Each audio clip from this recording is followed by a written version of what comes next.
Hello, meron tayong gapi dito. Itong gapi natin is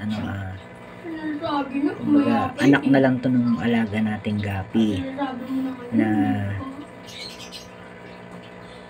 siguro mga 4 months na to.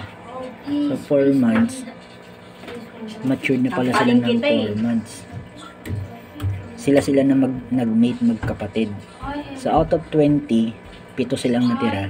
Nakahiwalay lang yun. Hiniwalay ko lang yung tatlo. Tapos isang fruit na nag-mate na sila or ready na sila for breeding. Actually ito. Yan ang anak nila. Hindi ko alam kung kanino.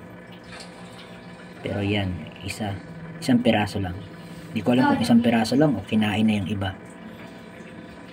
So tingnan natin kung mag-aanak pa ulit to o maglalabas pa. Pero mukhang buntis pa yung iba. Antayin na lang natin.